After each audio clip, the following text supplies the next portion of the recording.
Just took a still photo to begin. This looks like one of This the old letter is green. electronics or So that's what, okay. 11-ounce wing loading, probably strong as heck. So, I mean, good on a winch. I would imagine this would go for around $350, $400. Nice condition.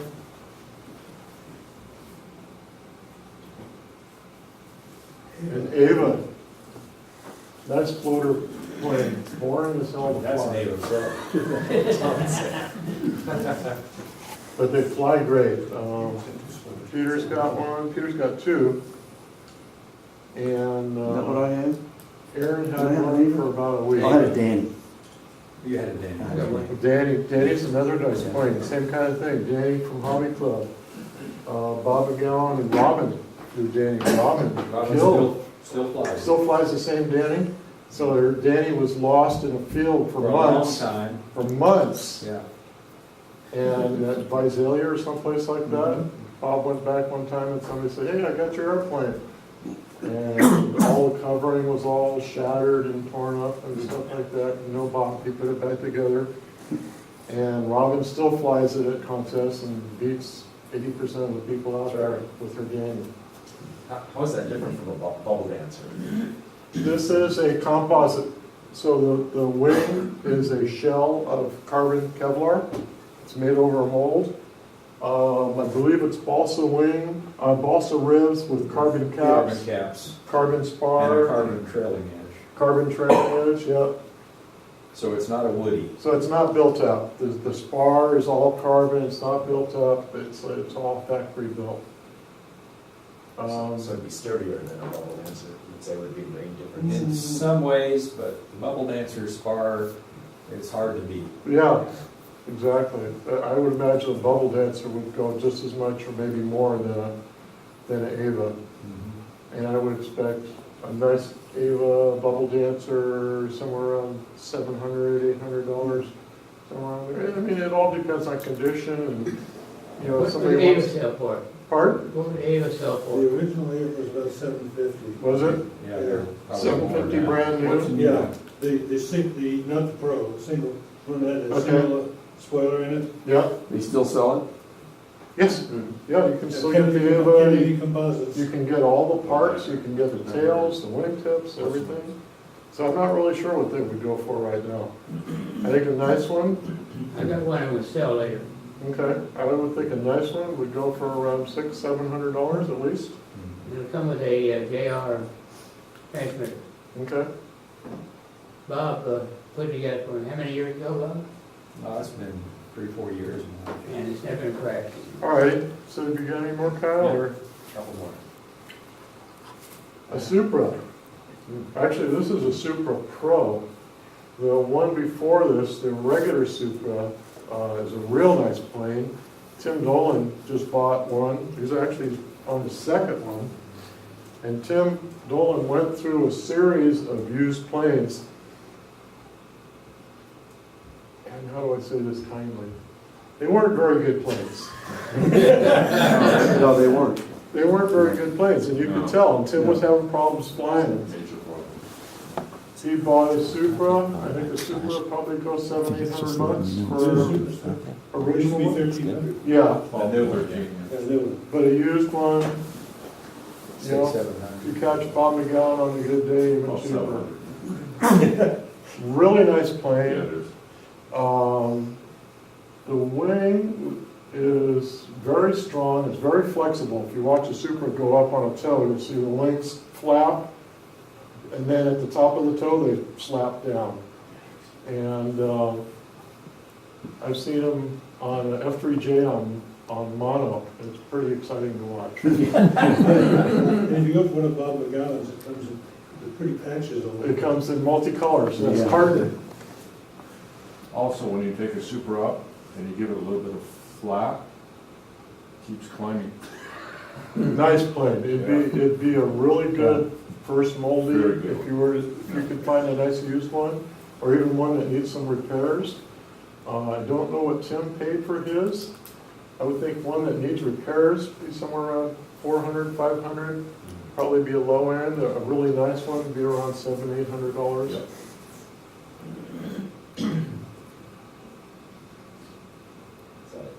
Trinity?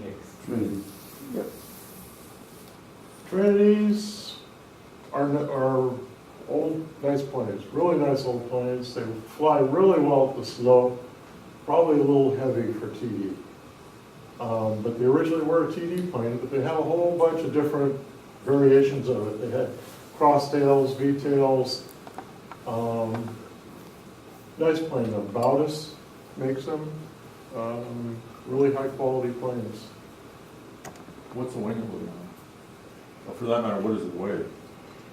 I would say it's probably about 3 meters and it's probably around 80 ounces. So it's probably about a 12-ounce wing loading.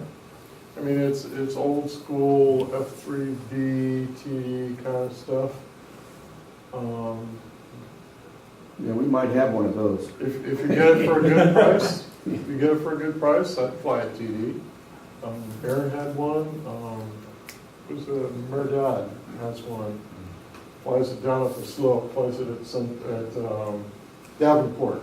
And he'll just low level 4-point rolls off the slope with his 3-meter plane. So we'll see probably heavier planes, is that typical of 4 or 5-year-old planes?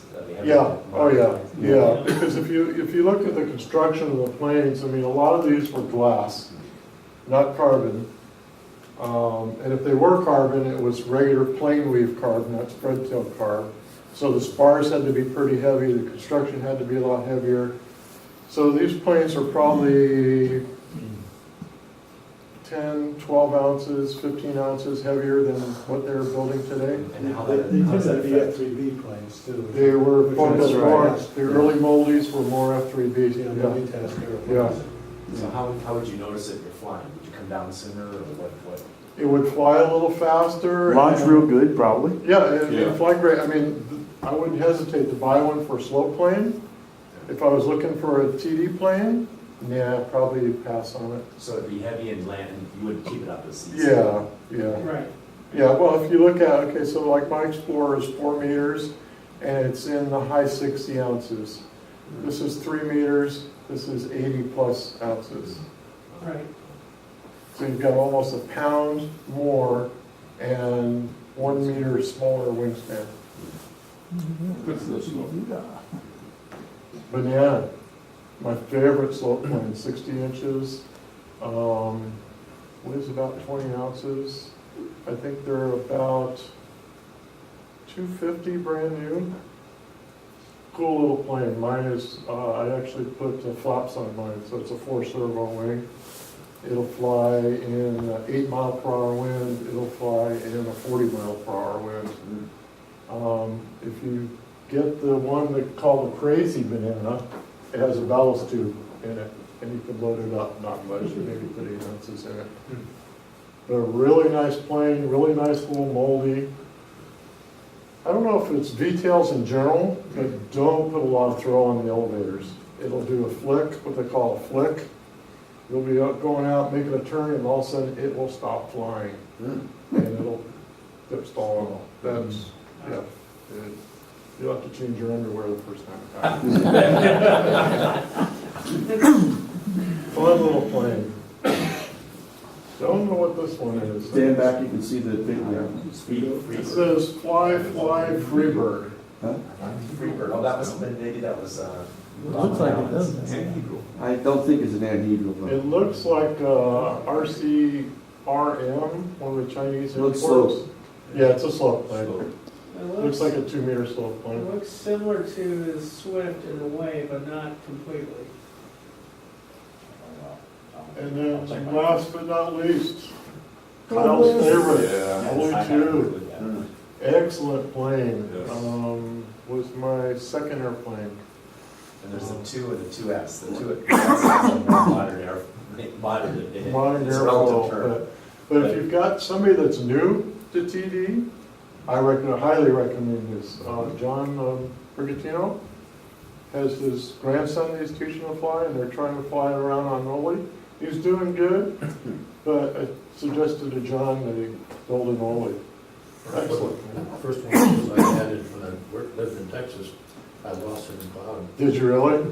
I think it's like a 4-ounce wing loading. Okay, they say 5.5-ounce wing loading. I did my 2-hour with that at Curtis. Did you really? And Curtis, really? Which model do you have, Mark? I didn't have that. That you're building? Oh, Isn't it? Oh. Oly II? no, It's Oly III. no. There's various versions of the Oly available from. Skybench. Ray Hayes. Yeah. It's a larger bird of time. I forget the name. Oh, okay. Bird of time. It's similar. The Skybird.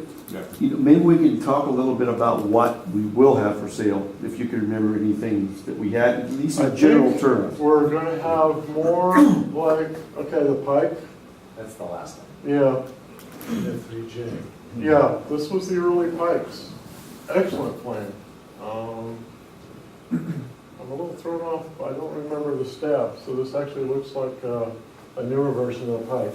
But the Pike came out a little bit before the Xplorer. Good TD plane, comparable with the Supra. So I would expect what we have at the auction would be something like this, but maybe a little older from what I've A seen. little older, a little heavier. Yeah, more along the lines of the Trinities, and there's a couple of Mueller planes there. There's an early Eclipse. What was the one that I sent him? I forgot the name of it. The one he wanted to keep. Condor.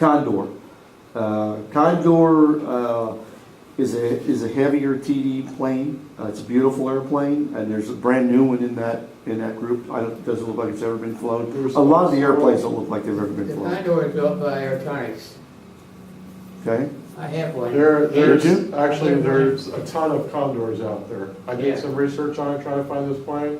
There's probably 5, 6, 7 different So Condors. this is a VTOL, as I recall, and Does everybody know what Pike's hobby shop was? They ever deal with Pike's Pecs? hobby shop? Pex, yeah. Okay, I bought a California condo from him just as it closed. Huh. And the last time it was flown was by Bob Brown. And, There's is that also right? You flew last time at R&R Fort plane. Wilson? Yeah, there's an R&R with, there's a Genesis, which has the little pylon the wing sits on. Great flying plane. Spicer flew it in at least one contest last year, and I think he finished first place with it. That's about a 20-year-old airplane, What's design-wise. the other one? But it's, and the other one is an Eagle. I believe it to be an Eagle, but the wing is about 8 or 9 inches. It's And I about was looking at the Millennium. It looks a lot like the Millennium as well. it's possible. It's possible there's a Millennium there, but I Real nice airplane. It's 112, 114 inch wingspan. yeah. But the Eagle, there's an Eagle fuse there, and I believe it's an Eagle wing. But Spicer didn't remember anything that was that wingspan, so I'm not. It should be some combination. So the planes you're going to see at the auction are older F3J, F3B type planes as far as the winch planes. Yeah, there's a lot of electrics. There's some built-up electrics. There's a lot of the Ava style 2-meter electric planes. You know that kind Yes. of construction? Yeah, Yeah, the thing is, most of them will have brush motors in them. Oh, yeah. there's a couple There's a couple of. of- Most of them don't have brush motors. Correct. Most of them have. Most of them do not have brush motors. They have the, They most of them have brush motors. I'm sorry, do not have brushless motors. they don't have brushes. Right. Most of them don't. So what's the next topic? I mean, Okay. But keep in mind that almost all of these airplanes too, almost all of them have servos in them. So, and we're not pricing anything with, we're not pricing servos at But they're old all. analog servos. What's that? They're predominantly high-tech No, actually, analog servos. there are some digital servos. The one I got had digital servos in it. Okay. So there will be some digital servos in there. Okay, so the first topic was the marketplace, and so in general, what sort of price ranges will we see, I guess, at the auction? Would you say 40% off used? So what would the range, the high and low? I'm going to guess, and you could come up with an answer too independently. I'd say that we're going to have airplanes that are probably going to be in the $50 range that are smaller electric airplanes. Yeah. 2-meter electrics kind of built up. They were probably $200 airplanes when they were new. And there's going to be what I would guess to be $1,500 that are probably going to sell for 4. So 50. I think that's reasonable, yeah. I think the TD planes, like the Thermal Eagle, what would you say, 300? Yeah, I mean, it's probably $1,000, $900 airplane. So, you know, when you divide that by 4, that's what you're going to come up with the value that we're going to put as a minimum bid. So, 200 or 250, something like that. Okay, great. And if you did buy it at our auction, where do you buy used planes? What's the best markets you find? Probably RC groups. Or, RC groups, Yeah. or, I mean, it depends, if you're looking for a TD plane, go to a big contest, go down to Visalia, go to a 2-day contest, right? That's right. Visalia, Visalia's a great place, crazy place. because they'll have, There'll be 50 planes out there for yeah, sale. maybe not that many, but there'll be a lot of planes and nice ones, a lot of. So you buy them off. Or you could go contestants to, who bought switch something. it out. yeah, you go to the 2-day contest up in Sacramento. Yeah, the big 2-day contest. Yeah. Or in you June. can go to other club auctions. Last year, I picked up a brand new Oly 650, newly constructed by Brian Sargent, brand spanking new construction for $50. Wow. All I had to do was throw the receiver in it. And eBay occasionally lost something good shows up. Visalia. Yeah. just, you know, just make sure when you get the airplane, realize there's going to be some stuff you're going to have to do. I had a servo come off. It wasn't on very well. It was a flap servo. It didn't hurt anything. I landed it fine. But it wasn't secure. It wasn't, the epoxy was dry or whatever, and the servo just popped loose. So, you know, be sure and do a good flight check on all of these before you fly it, and make sure you got bounce, you know, side to side, forward to back. You know, you can probably find the information on it. If you need help setting up a CG, somebody can help you. So if you're looking for a price, what I usually do is I go to RC Groups, classified, and then do a search. And that'll bring up, say I want an Oly II. Go in there, open up the search window, type in Oly II, and it'll type up all the Oly IIs that have been advertised and or sold in the past 5 years. And then you look through there and you get an idea, well, this one didn't have servos, this one did, this one was crashed. And that'll give you kind of a price range. Also, if you're buying off of RC Groups, you look at the trader rating. I don't know if you guys have noticed, but under the guy's name, in the box, they'll have a trader rating, just like on eBay. Click on that and you see what's going on. Comments. Is it comments? Oh yeah, there'll be comments there. There's some. Hey, this guy's a great dealer, or it took me forever to get my airplane and it wasn't, you know, what it said it would be. And then what I like to do also is I kind of look at the posts. There's a little magnifying glass down there. Click on that and it brings up the posts. And what you'll see is there's a lot of guys on RC Groups that do nothing but sell airplanes. Buy and sell airplanes. They don't post about how to build them, how to fly them, nothing like that. And I actually dealt with one of those guys local, and I will never do it again. The guy burned me. So a real flyer is a. Yeah, that's what I would prefer, is somebody that contributes to the community. Yeah. He's not looking to rip somebody out. Exactly, he's not, He's looking for a good home for his he's airplane. not flipping. Yeah, and he'd probably even help you out if you had questions. Exactly. So that would be my recommendation. I mean, eBay, I haven't bought a lot. Yeah, to be honest, I haven't bought a lot of used airplanes, but I've sold quite a few. And they've all been on RC Groups. Okay, and the topic that Bob was getting into was inspection. So Inspection. So again, Maybe it elaborate. depends on what you're looking for. If you're looking for a project, right, and you don't mind replacing a spar, then that's one thing. If you're looking for something that's ready to fly, you need to take a good look at the structure, the spar primarily. Spar is going to be the hardest thing to fix.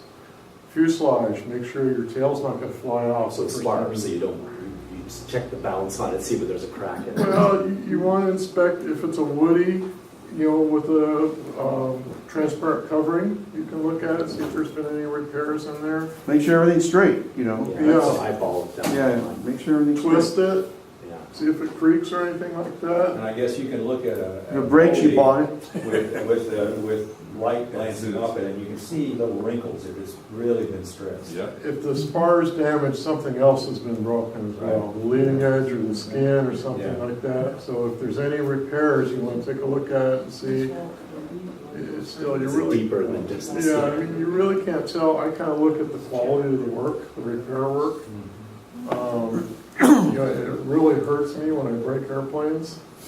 So after they sit in the closet for 2 weeks thinking about what they've done, if I'll pull them out and I'll spend quite a bit of time doing a nice repair on it.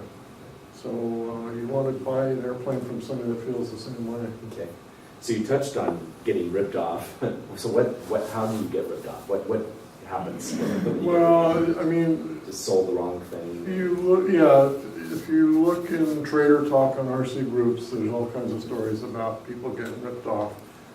New guy comes on, he just joined the group, and he's got an Explorer for $300. You know, what they say, if it sounds too good to be true, it probably is. So try to know It's who an you're dealing Explorer, with. it's spelled EXP. You know? Yeah, try to figure out who you're dealing with. Go search on them if you're buying it online. If you're buying it in person, you know, you got to do an inspection on it. It's up to you. But if you're buying online, boy, be real careful. Yeah, get as many photos as you can of it. Get as many photos as you can. Some people like to get phone numbers and talk to them. I typically deal with people I recognize from being online. So actually I'm on RC groups way too much, so I Okay. kind of recognize people on there. So next section is components. I imagine you have to place the batteries to, would you say? Batteries and receivers, because they're gonna all go, these are all 72s. Batteries are cheap. And all the batteries are, you know, there was some NiCads in there, there was some nickel metal hydrides. I tried to resurrect that nickel metal hydride. No. I tossed it. It's a, Makes your charger go. Yeah, it's a very small expense. in my mind, it's a false economy. Yeah. You know? Yeah, I'm gonna save $20, right?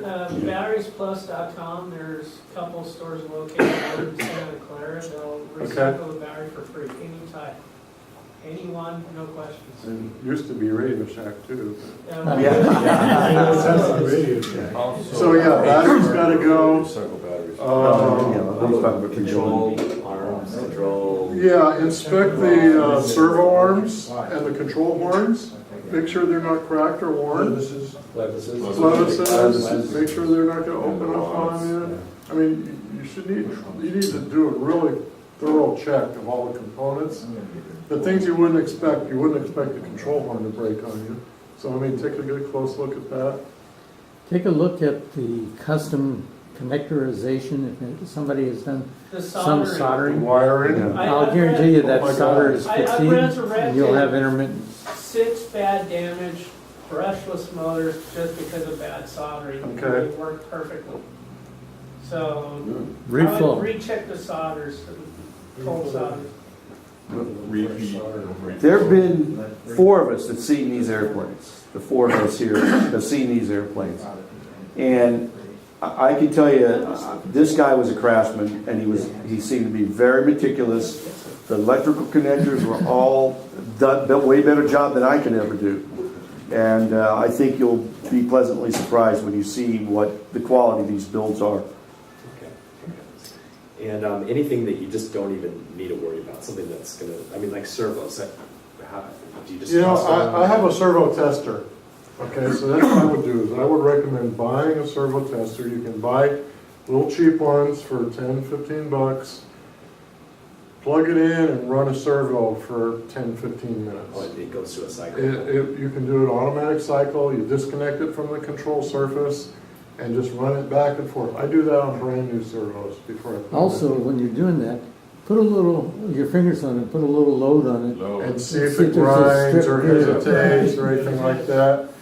Yeah, I mean, Yeah. a servo tester, a battery tester, it's cheap insurance. I got the, You can run them slowly, you can see some places where they may skip the My yeah, a lot of servo testers, you can make it go back and forth real Right. fast or real slow. So Bob's suggestion, you run it slow and see if it stutters or stops, anything like that. Tim, you had something? yeah, I have a manual one and they just comment. Okay. So it's gonna comment. Okay, so, What else? So we've got electronics, you want to check your servos, you want to check your control surfaces. control surfaces, you want to do thorough flight check. Yeah, well, that's the next test flight. Like, what, okay, so what's, I mean, the flight check is sort of the inspection again. So center of gravity, Is pre-flight.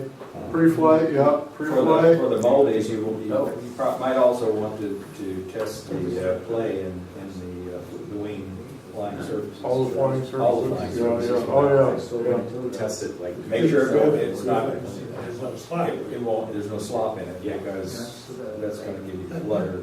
No, that's true of any airplane. Yeah. Except mine. Mine go like that. Okay. So then you've got to Yours find go the like CG, right? So you've got to find the CG. Hopefully, whoever you buy it from will tell you what the CG is. And if you change batteries, it might change. Well, if you're gonna change batteries, you need to check the CG before you change the battery, so that's where I would start. I bought it, Yeah. here's the CG, remember that, mark it or something like that. That's a good thing to do with all these airplanes, because you will be replacing those May not be batteries. the right CG. Yeah, The but, battery weight's gonna be different, Yeah, yeah. and then you gotta When you do your flight test, adjust accordingly. you can adjust your CG.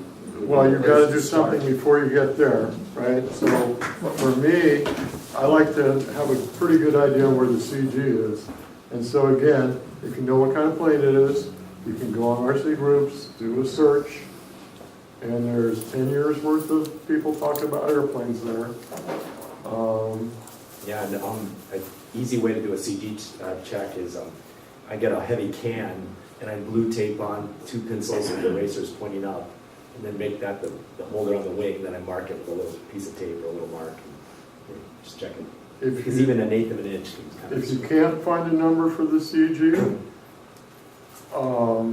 typically the built-up ones will be balanced on the spar, so that's pretty safe. Move it a little bit forward, or you can download a CG calculator. If anybody needs one, I've got a couple that I use. Randy's got a CG calculator. You plug in your wing All the dimensions, wings, your tail fuselage. dimensions, and it will give you a CG location. Based on the locations of your battery and receiver servos too. Typically, it'd be your wing area and your tail area, and your moments, your nose moment, your tail It moment. even depends on whether it's a T-tail or a. Exactly, or a the cross tail, and also Or depends on V-tail. how much stability you want. There's a Yes. factor for that as well. Right. Okay, so now you're ready to. Well, one more thing, if in doubt, add a little extra. I was just gonna say, Yeah. go CG conservative, go nose Yes. heavy, right? What do they say? You don't want the stall for you, and make sure you get enough elevator throw too. Okay. Check your throws, that's a good Oh point. yeah, check your radio and check your minor Throws. detail. Yeah. Make sure your radio's on. Do a range check, Oh yeah. get somebody to help you do a range Yeah, check. especially if you're gonna In use. fact, would you say get somebody to help you fly it? Like if you're more of It's a. always nice to have an It expert with depends you. on the Yeah. individual, how comfortable you feel. I definitely would have somebody look over the plane, right? If it's an aileron, second. Somebody besides you, anybody besides you. if it's an aileron Yeah, plane, like, what is hand that them your tail? radio, hand them your radio and say, check my throws. Yeah. Okay. So now you're about to launch it. Do you hook it up to the full start? First, try a hand launch if possible. Yeah, if it's a light enough plane, Right. you're gonna wanna do a hand launch. If it's a slope racer, that's probably not gonna work, so. And if it's a big airplane, I don't try to run and throw it. I get him to throw it for me. If it's a big scale plane, don't try to hand toss it. No, don't. Yeah. Yeah. And even tossing it, you might get a friend to toss it, so you're on the sticks. Yes, you don't want to have to grab the And stick. when you It's throw it, always, You're gonna throw it, either straight level or just a little bit nose down. Even if it's a lightly loaded airplane and you think you did everything right, get somebody else to throw it for you so you got two hands on it. You're thinking you can concentrate on one thing flying the airplane. And then when you're ready to launch it, same thing. You're ready to put it up on the winch. Ask somebody to help you out. Yeah. Ask somebody to throw it for you. If it's a TV plane and it's an Oly, you know, ask somebody you know that flies Woodies or at least knows how to tap the winch. In fact, that might be a good idea anyway, go light on the first launch. Definitely. And Oh, yeah. what I do on my first toes is I only tow up maybe halfway. Yeah. Figure that's only half the height that can crash. The lawn dart only goes. Exactly. It's a lawn dart from 200 feet instead of 60. On the other hand, you only have the lighter cover. There had all these criteria there. I never realized what a dumbass I was. Okay, any other? Well, you know, Half a lunch? I never have done a half a lunch. I know, we've seen, I don't know, I'm pretty conservative. I really hate to crash airplanes, and I don't like to buy used airplanes. I like to buy new ones, and new ones tend to cost quite a bit of money, and you know, time and money and stuff like that. So I tend to be pretty conservative. And, you know, we were talking about luck the other day. My wife and I were talking about luck, and I won't mention any names, but she said, you know, I hope he's careful. He's had some pretty bad luck. Related to me, so I'm not going to mention any names. Yeah, that's a contradiction in terms. And I said, you know, you kind of make your own luck. Make your own luck. She says, yeah, I know, but I still hope he's careful. But I think that's a good point, just to conclude it. Buying a used plane has some risk to it. It does. But model flying is risky too, so you basically need to know what you're getting into. Don't expect that, you know, you're buying something that's ready to fly. Yeah. You have no idea what the other person is covered up or what they're. Even these airplanes, as impressive as they are, I think you need to go through the process. Yep. And I guess the other thing is you might be bumping up. If you're an RES flyer, you might be buying a full house ship or something like that. And it's going to be heavy and fast and big wings. No, and you know, I said this airplane that I got is not going to be, probably not going to be a competition airplane for me.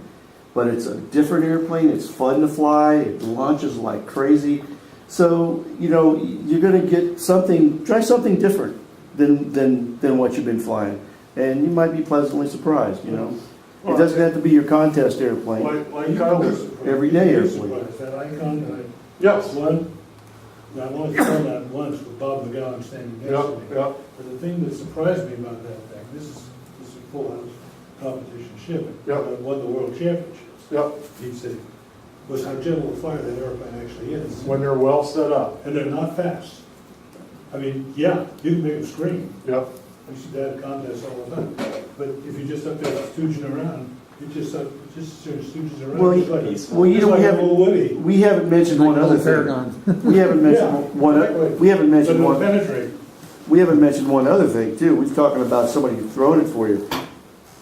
Somebody flying it for you the first time might not be a bad idea Absolutely. too, Oh, yeah. because especially if you're going up a step or two from what you normally fly, get somebody that's comfortable flying that airplane, because you don't want to be chasing an elevator throw that's gargantuan and you're all over the map with your stick on the thing. So that's a good thought Like too. going from an Oly 650 to an icon. You know, I've flown a lot of airplanes in the past couple of years. People come up to me, Yeah, I have too. would you fly an airplane Yep. for me? You know, sure. Because there's always a surprise, right? And, Yeah. and Oh, yeah. experience will teach you how. Yeah. And there's always somebody there that'll help you. There's always somebody there that will fly the airplane for you or launch the airplane for you. Or look, that's why it's called club. And if you're We help stepping each other. up, there's actually quite a few adjustments you can make to make that plane fly like Bob's icon. Yeah.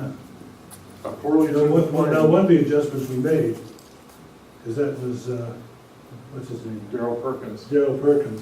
Hmm. The first adjustment Tell Bob McGowan made, is we added about an ounce and I a was half gonna of say. weight to the nose. Daryl- Because Daryl flies, you know, something with the back end of the Yeah, they're right on the edge. But another thing too, the full flying tails, when you set them up, when you look at them, and you pull up and something goes up, make sure it's trailing edge, not the leading edge. Yes. How do I know? Don't ask I me did that. I did it once. Oh, yeah, baby. Actually, that's a good overall reverse servo throws. I mean, that catches everybody. A new plane is what it happens. Yeah. Rudders are fine, but full flying steps, You can really screw Yeah. it. And the amount of throw that you need on a flying stab is about, not much. it's about 10% of what you think it needs to be. Yep, it's amazing. It is amazing. I got it. Oh. Okay, well, the last thing I look for, if you guys are going to TV ships, I've noticed this because I have a couple of them. But I noticed when I bought mine brand new from R&R, and then over the years, I get this little flutter. The darn servo, the control horn, Yep, the Where are- perfect hole gets elongated like an oval Yep. versus a perfect circle. yep, Check for that. If you change that horn, everything's going to be set dialed in and it'll stop your fluttering. And a lot of guys were complaining about this with the TV ships. And well, and that's something that I think it was mentioned, you do a Yeah. control surface check, see Yeah. how much it rocks back and forth. and I had one other kit from, Multiplex that they engineered and solved the problem of not have that happen. And they went with a thicker metal control horn within the thickness of the clevis pin, but Mhm. more of a solid metal instead of flat sheet metal. Mhm. And before I lost that plane, I looked at the holes and they were perfectly round. They're not elongated like an oval or an egg-shaped circle. Sometimes you can put a drop of C8 in there and tighten it up. I was just gonna say that, I think a lot of these ships that you're gonna see there, he CA'd the clevises, so they wouldn't back out by themselves.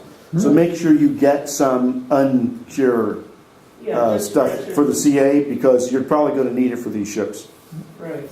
to make any adjustments. Dave, so we got a great opportunity here, and I know a lot of us are going to buy a plane or two or three. So Los Banos is coming up, but that's not for these type of planes.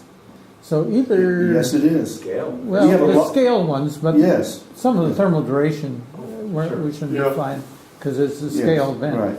I was thinking it'd be a neat thing to do, maybe, I don't know how the weather's gonna bear out, but a month or a couple weeks after Los Banos or before Los Banos, if you can get them put together in time, have a fun day at Los Banos. No camp out, no food, just bring your own stuff. Everybody bring their planes out and show off what they bought and have That'd be a good, club rally. But let me tell you, there's nothing to putting these things together. Well, Putting a battery in and a receiver is about, I don't know. What I saw. I don't have all the time in the world to go Yeah. that fast. It'd take me a month to clean one up and have it ready before I'm flying it, just because my job. So you retired guys move a little no, fast. I'm saying there's really nothing to do with these planes. They've been flown, most of them have been flown, Not necessarily. it appears. Okay, any other questions? Okay, thanks, Bruce. Sure. Appreciate it. Guys, don't tell your wife, just bring your checkbook. Don't show it to her after.